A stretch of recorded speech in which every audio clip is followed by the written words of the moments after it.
Hello everyone, hey guys, how are you all friends. आज है 11th जून 2020 और आज के इस करंट अफेयर सेशन में आप लोगों का बहुत बहुत वेलकम है। तो welcome all of you from QCL and you are with Bushra Khan. तो अभी मैं आप लोगों के लिए जो वीडियो लेके आई हूँ, इम्पॉर्टेंट कंटेंट तो है ही, लेकिन उससे पहले एक रिक्वेस्ट कि आप लोग वीडियो को ज़्यादा से ज़्यादा लोग और प्लीज़ कंप्लीट वॉच कीजिएगा, प्लीज़ कंप्लीट वॉच कीजिएगा। ये मेरी आप लोगों से बहुत ही ज़्यादा बहुत रिक्वेस्ट है। I am kindly requesting to you. तो ये पहला क्वेश्चन लेते हैं हम 11 जून का। हाल ही में वर्ल्ड एक्रीडेशन डे कब मनाया गया है? तो वर्ल्ड एक्रीडेशन डे मनाया गया है अभी 9 जून को। विश्व प्रत्यक्ष, क्या बोलेंगे, प्रत्यक्ष दिवस, विश्व प्रत्यक्ष दिवस यानी world accreditation day, world accreditation day मनाया गया है कब? 9 जून को। अब ये वर्ल्ड एक्रीडेशन डे मनाया गया है तो इसकी थीम क्या है? तो accreditation improving food safety, accreditation improving food safety, accreditation improving food safety, ये आपका पहला क्वेश्चन है। 9 जून को मनाया गया है। अब याद ये रखना है आप लोगों ने कि मैंने जून की इम्पॉर्टेंट डेज़ आपको लगभग बहुत बताए हैं, 9 10 डेज़ बता चुकी हूँ। तो अभी आप लोग याद रिवाइज करें, क्योंकि रिवीजन और सेल्फ मोटिवेशन दुनिया की, वर्ल्ड की 2 ऐसी थ्योरी है जिनको आप याद रखेंगे तो कभी भी आप मिसगाइड नहीं हो सकते। चलिए नेक्स्ट क्वेश्चन लेते हैं। हाल ही में अभी किस एथलीट पर IAU ने 4 साल का प्रतिबंध लगाया है? किस एथलीट पर IAU ने 4 साल का प्रतिबंध लगाया है? तो ये हैं गोमती मारी मधु। गोमती मारी मधु ये एथलीट हैं और प्रतिबंधित चीज़ों के सेवन में इन पर ये डोपिंग टेस्टिंग के थ्रू पता लगा लिया जाता है। जो प्रतिबंधित चीज़ों का सेवन करते हैं यानी यूज़ करते हैं, बैन जो चीज़ें हैं उनका यूज़ करते हैं, तो वो डोपिंग टेस्टिंग में पता लग जाता है। तो पता लगा लिया जाता है और इसको पता लगाया तो इसके कारण गोमती मारी मधु पर 4 साल का प्रतिबंध लगा दिया गया। अब ये गोमती मारी मधु तो हो गई 4 साल के लिए बैन। क्यों? प्रतिबंधित सेवन पर, यानी प्रतिबंधित चीज़ों के सेवन पर। ये एक बात फैक्ट याद रखिएगा, इसलिए 4 इयर्स का बैन लगाए। इंटरनेशनल एथलेटिक्स यूनियन ने लगाया है। किसने? एक मिनट, हाँ, इंटरनेशनल एथलेटिक्स यूनियन ने लगाया है ये। इसका हेडक्वार्टर मोनाको में है, याद रखना है आपने।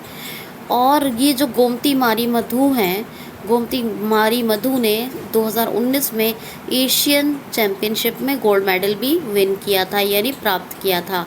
तो 2019 में एशियन चैम्पियनशिप में एक गोल्ड मेडल प्राप्त किया गोमती मारी मधु ने, और इसके साथ ही अभी इनको 4 इयर्स के लिए बैन कर दिया गया है। ये आपको याद रखना है। नेक्स्ट क्वेश्चन है, हाल ही में अभी खाद्य सुरक्षा सूचकांक में कौन सा राज्य टॉप पे रहा है? यानी कि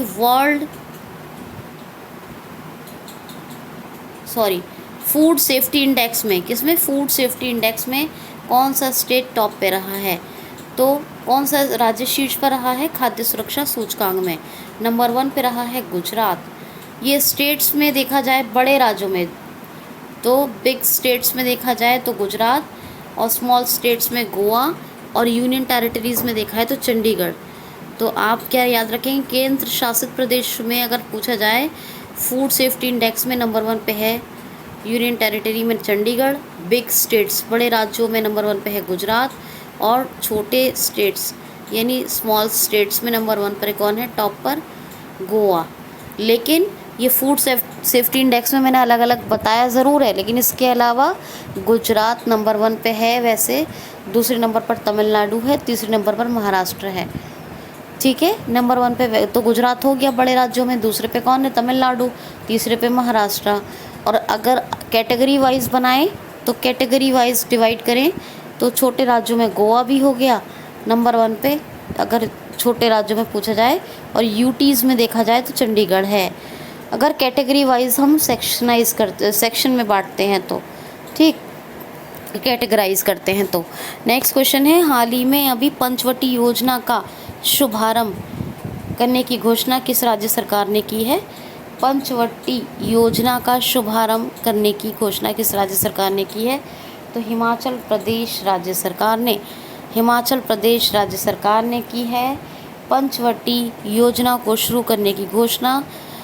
हिमाचल प्रदेश सरकार में क्या होगा कि ये उद्यान यानी पार्क बनाए जाएंगे, गार्डन बनाए जाएंगे, है ना, गार्डन बनाए जाएंगे, उद्यान बेसिकली पार्क बनाए जाएंगे सीनियर सिटीजन्स के लिए।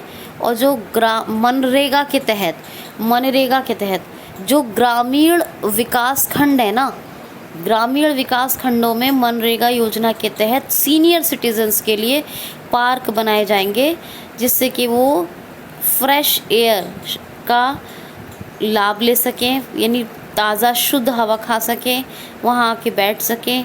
तो ये क्या, ग्रामीण विकास खंडों में मनरेगा योजना के तहत सीनियर सिटीजन्स, वरिष्ठ नागरिकों के लिए पार्क बनाए जाएंगे। यही है पंचवटी योजना, और इसी को अभी शुरू किया है हिमाचल प्रदेश राज्य सरकार ने, याद रखना है आपको। ठीक है, तो ये बात हो गई हिमाचल प्रदेश की। हिमाचल प्रदेश में एक और शुरू हुई थी मुख्यमंत्री शहरी रोजगार गारंटी योजना, ये रोजगार के लिए था। हिमाचल प्रदेश का एक ऐप आया था, कौन सा था, कोरोना मुक्त हिमाचल, कोरोना वायरस के लिए, याद रखना है आपको।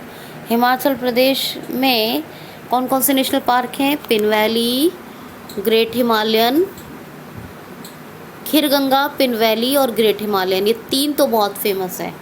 कैपिटल क्या है हिमाचल प्रदेश की? शिमला। और चीफ मिनिस्टर कौन है? जयराम ठाकुर। गवर्नर है, गवर्नर का नाम है बंडारू दत्तात्रेय, बंडारू दत्तात्रेय। तो ये आप याद रखेंगे। नेक्स्ट क्वेश्चन है, हाल ही में अभी किस राज्य ने शिक्षक परिसरों को बनाने की घोषणा की है? किस राज्य ने अभी शैक्षिक परिसरों को बनाने की घोषणा की है? शिक्षक होता टीचर्स, ये है शैक्षिक, एजुकेशनल, क्या है, एजुकेशनल। तो किस राज्य ने शैक्षिक परिसरों को बनाने की घोषणा की है? तो ये उड़ीसा राज्य सरकार ने की है शैक्षिक परिसरों को बनाने की घोषणा। किसने? उड़ीसा राज्य सरकार ने। उड़ीसा के 3 ज़िलों में कौन कौन सा? एक तो मयूरभंज हो गया, और एक हो गया सुंदरगढ़, और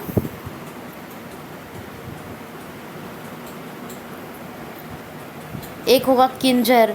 ये 3 शहर हैं, मयूरभंज, सुंदरगढ़ और किंजर। इन 3 ज़िलों में आदिवासी बच्चों के लिए, किसके लिए? आदिवासी बच्चों के लिए बनाए जाएंगे शैक्षिक परिसर। और एक परिसर की जो क्षमता है, वो कैपेसिटी कितनी है? 3000 पर स्टूडेंट वन परिसर। क्या 3000 छात्र पर परिसर है, प्रति एक परिसर। तो एक परिसर की जो परिसर की जो क्षमता है वो कितनी है? 3000 छात्र पर परिसर, ये याद रखना है आपको। ठीक है, तो ये 3 ज़िलों में बनाए जाएंगे, और ये आदिवासी बच्चों के लिए है। उड़ीसा का एक बारे में कल एक क्वेश्चन बताया था, कौन था? वंदे उत्कल जननी। वंदे उत्कल जननी को राज्यगान का दर्जा दिया गया है। उड़ीसा में आया था सबसे पहले मोजीवन पहल, और उसके बाद मो प्रतिभा पहल। मो प्रतिभा ऑनलाइन संस्कृत कंपटीशन था, और हैंड वॉश के लिए मोजीवन था। ये दोनों इनिशिएटिव्स आए थे उड़ीसा में। हीरो 2 अवार्ड मिला उड़ीसा के चीफ मिनिस्टर को। पेटा ने दिया, people for ethical treatment of animal, क्योंकि इन्होंने एनिमल्स का ध्यान रखा किस तरह कि लॉकडाउन में उनके लिए सेपरेट फंड लॉन्च किया था। लॉकडाउन के पीरियड में भी इन्होंने सेपरेट फंड लॉन्च किया था, ये याद रखिएगा, ठीक। और इनके फादर कौन है? नवीन पटनायक की बीजू पटनायक की एक बुक लिखी गई थी उनके ऊपर, मैंने आपको बताया था, ठीक। अग्नि 5 पृथ्वी 2 का व्हीलर द्वीप पे सफलतापूर्वक परीक्षण हुआ और ये व्हीलर द्वीप का नाम बदल के क्या रख दिया गया? अभी नया नाम क्या है? APJ अब्दुल कलाम द्वीप। अच्छा, उड़ीसा में सतकोशिया टाइगर रिजर्व है, भितरकनिका है, सिमलीपाल है, चिल्का लेक है और गहरमठ है, गहरमठ वाइल्ड लाइफ सेंचुरी। क्या? गहरमठ वाइल्ड लाइफ सेंचुरी। अब इतने सारे ये हो गए। इसके साथ साथ जो चिल्का लेक है वो खारे पानी की सबसे बड़ी झील है भारत की, उड़ीसा में। उड़ीसा के चीफ मिनिस्टर हैं नवीन पटनायक और गवर्नर कौन है? गणेशी लाल। कैपिटल क्या है? भुवनेश्वर। ये इतना याद रखेंगे। नेक्स्ट क्वेश्चन है, हाल ही में अभी किस देश की सेना ने फेसबुक का प्रयोग करने एक मिनट, क्वेश्चन दोबारा सुनिए। हाल ही में किस देश की सेना ने फेसबुक को पुनः प्रयोग शुरू किया है? हाल ही में किस देश की सेना ने फेसबुक का पुनः प्रयोग यानी दोबारा इस्तेमाल करना शुरू किया है? फेसबुक को किस देश की सेना ने दोबारा इस्तेमाल करना शुरू किया है? तो म्यांमार की। किसकी? म्यांमार। अब ये म्यांमार की बात है जी। तो म्यांमार की अगर हम बात करें तो म्यांमार की सेना को कहते हैं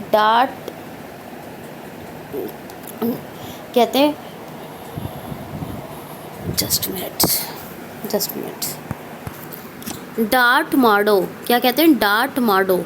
म्यांमार का पुराना नाम क्या था? बर्मा। और डार्ट माडो कहते हैं सेना को म्यांमार की। म्यांमार में क्या था, जो फेक न्यूज़ होती हैं, फेक न्यूज़ बहुत फैल रहे थे और सेना के रिलेटेड भी फैलने लगे। तो अब सही इन्फॉर्मेशन, करेक्ट इन्फॉर्मेशन लोगों को मिले, इसीलिए सही जानकारी के लिए फेसबुक को दोबारा इस्तेमाल करना शुरू किया, फिर से इस्तेमाल शुरू किया फेसबुक का। किसने? म्यांमार ने। ऑफिशियल 2 अकाउंट बनाए गए हैं और म्यांमार ने अभी फेसबुक का दोबारा से यानी फिर से इस्तेमाल शुरू कर दिया। म्यांमार के प्रेसिडेंट कौन है? Win Myint. और कैपिटल क्या है? नायपीदो। करेंसी क्या है? बर्मिश क्याट। क्या है? बर्मिश क्याट। अच्छा, जो आपको उड़ीसा में बताया था शैक्षिक परिसर, उनका नाम पूरा याद रखिए, मेगा शैक्षिक परिसर। क्या है उनका नाम? मेगा शैक्षिक परिसर। वो जो उड़ीसा में बनाए जाएंगे, जिनकी कितनी कैपेसिटी है? 3000 पर स्टूडेंट, ठीक है। तो 3000 छात्र प्रति मेगा शैक्षिक परिसर। तो पूरा नाम याद रखिएगा, मेगा शैक्षिक परिसर, जो उड़ीसा में। और मैंने आपको उड़ीसा के बारे में बताया, गुजरात के बारे में नहीं बताया मैंने। गुजरात अभी आपको बताया था फूड सेफ्टी इंडेक्स में नंबर 1 पर है। तो गुजरात के बारे में भी थोड़े से फैक्ट सुन लीजिए।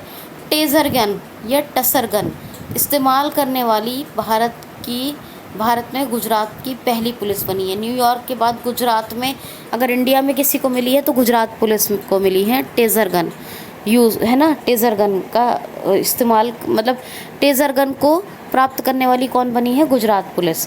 गुजरात में शुरू हुई थी उम्बारे आंगनवाड़ी योजना। उम्बारे आंगनवाड़ी योजना क्या थी? कि छात्रों तक पहुंचाया जाए आंगनवाड़ी जो कार्यकर्ता होते हैं उनको लॉकडाउन में। एक गुजरात में आया था जल संचय अभियान, कौन सा? सुजलाम सुफलाम। ये क्या था? मनरेगा मजदूरों के तहत इसकी नदी नालों की सफाई बरसात से पहले करवाई जाती है, ये आया था, है ना। और यहाँ पर कौन कौन से गिरी नेशनल पार्क है, जिससे एशियाटिक लॉयन के लिए है। ग्रेट रन ऑफ कच्छ है, तो ये भी गुजरात में है। और गुजरात में solar top roof installing number 1 पर है। गुजरात सोलर टॉप रूफ को यूज़ करने वाला पहला राज्य बना है इंडिया का। गुजरात के चीफ मिनिस्टर कौन थे? हैं, मतलब अभी भी विजय रूपानी और कल क्या नाम है उनका, आज आचार्य देवव्रत, क्या नाम, आचार्य देवव्रत, ये गुजरात के गवर्नर हैं। और कैपिटल क्या, गांधीनगर। तो ये गुजरात का बारे में भी याद रखेंगे। अच्छा नेक्स्ट देखिए, सुनिए ध्यान से।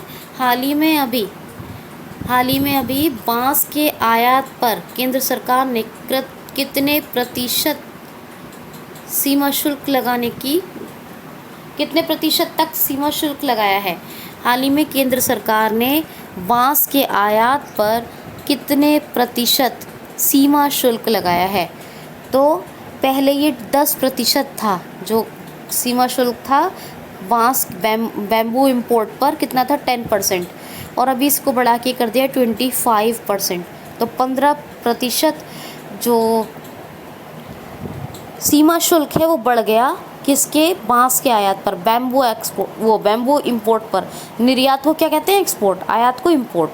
तो बांस के आयात पर 10 से 25% सीमा शुल्क लगाने की घोषणा कर दी अब केंद्र सरकार ने, और इसको बढ़ाकर 10 से 25 कर दिया। अच्छा क्यों किया ऐसा? कि स्वदेशी जो बांस था वो यूज़ नहीं हो पाता था। अगरबत्ती की जो कंपनियां थी, जो अगरबत्ती में डंडी का जो यूज़ करती हैं, स्टिक लगाती हैं, तो अगरबत्ती में जो स्टिक लगती है वो मतलब विदेशों से बांस को इंपोर्ट करती थी। अब विदेशों से इंपोर्ट करती थी तो स्वदेशी बांस बच जाता था। तो अपने जो हमारा जो ये खुद की कंट्री का जो बैम्बू है, इसका यूज़ हो पाए, इससे इनकम बढ़े भारत में, इसीलिए इस पर क्या किया कि आयात शुल्क को, सीमा शुल्क को बढ़ा दिया आयात पर। तो अब जब इंपोर्ट पर कस्टम ड्यूटी बढ़ गया तो जाहिर सी बात है 25% हो गया 10 से, तो कंपनियां स्वदेशी बांस को यूज़ करेंगी। तो ये उद्देश्य था केंद्र सरकार का। ठीक, याद रखना है कि कितने प्रतिशत तक बढ़ा दिया, 15% बढ़ गया, 10 था 25 हो गया। ठीक है जी, चलिए ध्यान से सुनते रहिए। तो हम लोग नेक्स्ट क्वेश्चन पे चलते हैं, लेकिन उससे पहले एक रिक्वेस्ट, प्लीज़ QCL को ज़रूर सब्सक्राइब कीजिए, ज़रूर सब्सक्राइब कीजिए QCL को।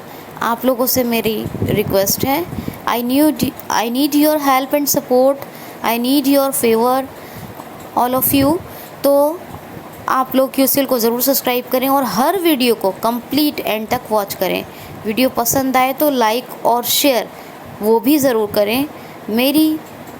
मैं आप लोगों से ये कह सकती हूँ कि मैं जो कंटेंट आपको दे रही हूँ उस कंटेंट से आपको बहुत बेनिफिट होगा, बहुत हेल्प मिलेगी, और आई प्रॉमिस यू ऑल कि मैं आपको अच्छे से अच्छा कंटेंट ऑलवेज़ डिलीवर करते रहूँगी। चलिए नेक्स्ट क्वेश्चन लेते हैं। और जब आप QCL को सब्सक्राइब करें तो बेल आइकन को भी हिट कर लें ताकि हर नोटिफिकेशन आपको टू द टाइम मिल जाए। अच्छा नेक्स्ट क्वेश्चन लेते हैं। हाल ही में अभी lockdown liaisons living and other story book किसने लिखी है? Lockdown liaisons living and other story book किसने लिखी है? तो lockdown liaisons living and other story, क्या नाम है बुक का? Lockdown liaisons living and other story, ये नाम है। बहुत ज़रूरी है, याद रखिएगा, बहुत चर्चा में है ये बुक आजकल। लॉकडाउन लीजन लिविंग फेमस है बहुत ज़्यादा। इसको किसने लिखा है? शोभा डे ने लिखा है इसको। क्या नाम है? शोभा डे, या राइटर का नाम भी याद रखिएगा। नेक्स्ट क्वेश्चन देखिए। हाल ही में अभी डिस्टिंग्विश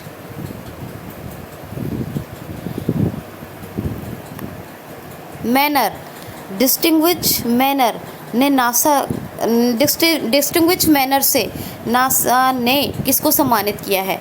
हाल ही में नासा ने डिस्टिंग्विश मैनर से किसको सम्मानित किया है? तो ये डिस्टिंग्विश मैनर से सम्मानित किया है रंजीत कुमार को।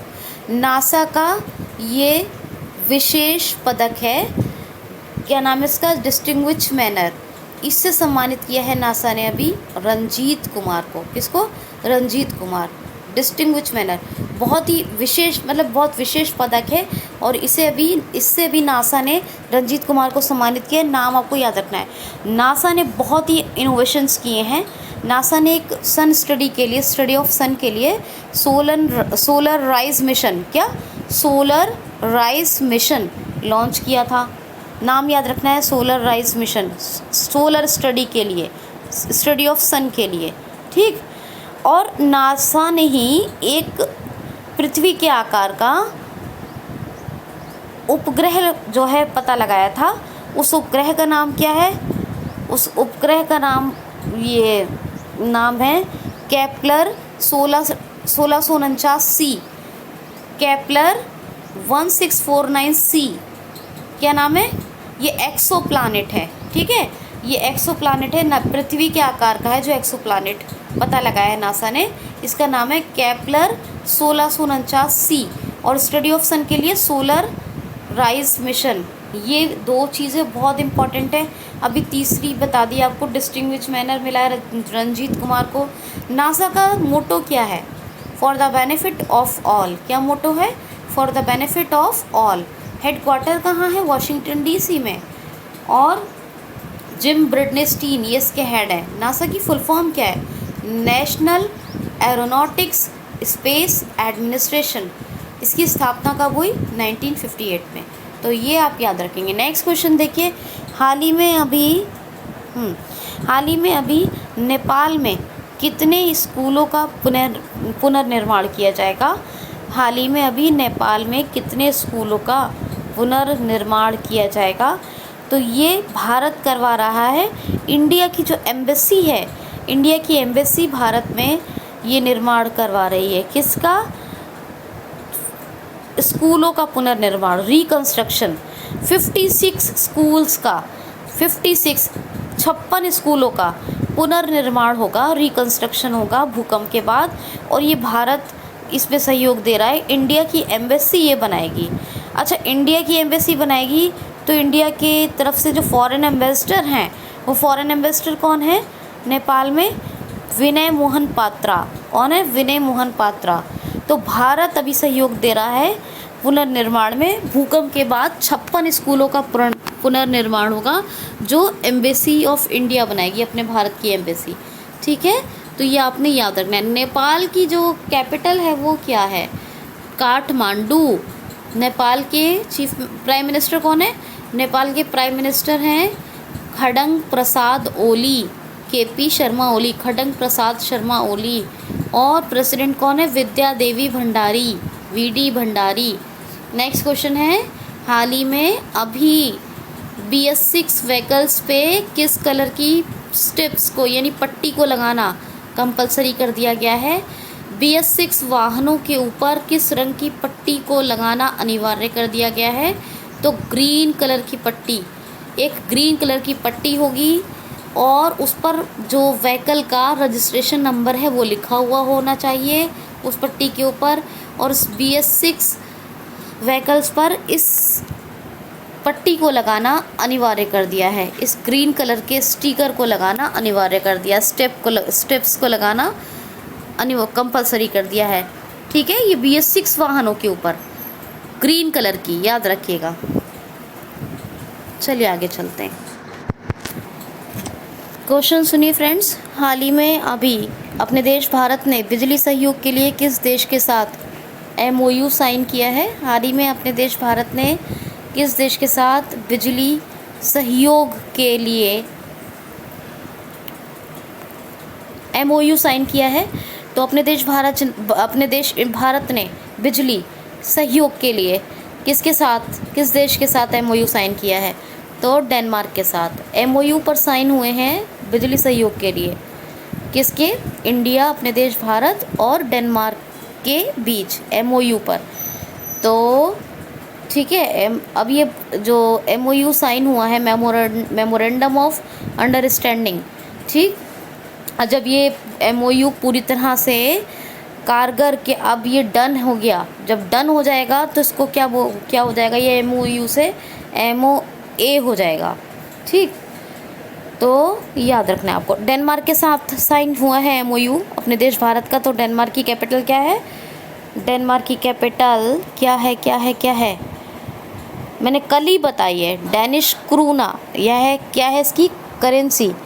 और एम फ्रेडरिक्सन, एम फ्रेडरिक्सन ये कौन है? प्रेसिडेंट है डेनमार्क के। और कैपिटल क्या है? वैसे मैंने कल बताई है कोपेनहेगन। क्या है? कोपेनहेगन। ठीक, याद रखिएगा। नेक्स्ट क्वेश्चन देखिए, हाल ही में अभी Jammu and Kashmir high court के चीफ जस्टिस कौन बनाए गए हैं? तो नए नए अपॉइंट हुए हैं Jammu and Kashmir high court के चीफ जस्टिस। क्या नाम है इनका? जावेद इकबाल वानी। वकील थे ये, वकील जावेद इकबाल वानी। वकील जावेद इकबाल वानी, इन्हीं को भी chief justice of Jammu and Kashmir high court बनाया गया है। क्या नाम है? जावेद इकबाल वानी, याद रखना है। नेक्स्ट क्वेश्चन है, हाल ही में अभी, हाँ यस, सुनिए ध्यान से, हाल ही में अभी किस देश ने साउथ कोरिया के साथ अपनी संचार सेवाओं को बंद कर दिया है? हाल ही में किस देश ने अभी साउथ कोरिया के साथ अपने संचार माध्यमों को बंद कर दिया है? तो किस देश ने साउथ कोरिया के साथ अपने संचार माध्यमों को बंद कर दिया? तो नॉर्थ कोरिया ने।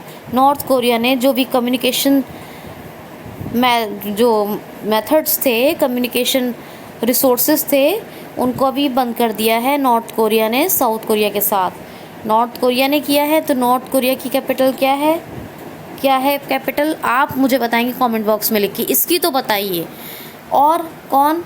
किम जोंग उनके बारे में आया था अभी न्यूज़ में, उसके प्रेसिडेंट बहुत चर्चा में थे। करेंसी तो वॉन है, साउथ कोरिया नॉर्थ कोरिया दोनों की वॉन है। ठीक है, आप मुझे सियोल उसकी है साउथ कोरिया की, आप मुझे बताएंगे कि नॉर्थ कोरिया की कैपिटल क्या है। ठीक, ज़रूर बताइएगा, मुझे वेट इंतज़ार रहेगा। ठीक, नेक्स्ट क्वेश्चन लेते हैं।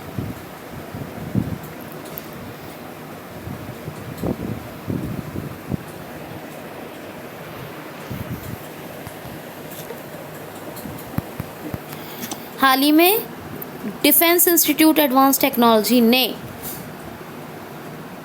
कोविड-19 से बचाव के लिए कौन सा फॉर्मुलेशन तैयार किया है? हाल ही में DIAT ने कोविड-19 से बचाव के लिए कौन सा फॉर्मुलेशन तैयार किया है? तो ये है अनन्य फॉर्मुलेशन। क्या है? अनन्य फॉर्मुलेशन। और ये डिफेंस इंस्टीट्यूट एडवांस टेक्नोलॉजी, क्या चीज़? डिफेंस इंस्टीट्यूट एडवांस टेक्नोलॉजी ने अभी तैयार किया है। इससे जो ऑपरेटर्स होते हैं, PPE होते हैं, उन सबको प्योर मतलब एकदम से शुद्ध किया जा सकता है। ये क्या है? पानी की तरह एक कीटाणुनाशक स्प्रे है। क्या है? पानी की तरह एक कीटाणुनाशक स्प्रे है। और इसको DIAT defence institute advance technology ने तैयार किया है। समझ में आया आपके? तो क्या नाम है इसका? अनन्य फॉर्मुलेशन। अनन्य फॉर्मुलेशन याद रखना होगा आपको। तो दोस्तों, आज के इस करंट अफेयर सेशन में इतना ही। अपना ख्याल रखिए, खुश रहिए, keep smiling, be happy. Thanks for watching.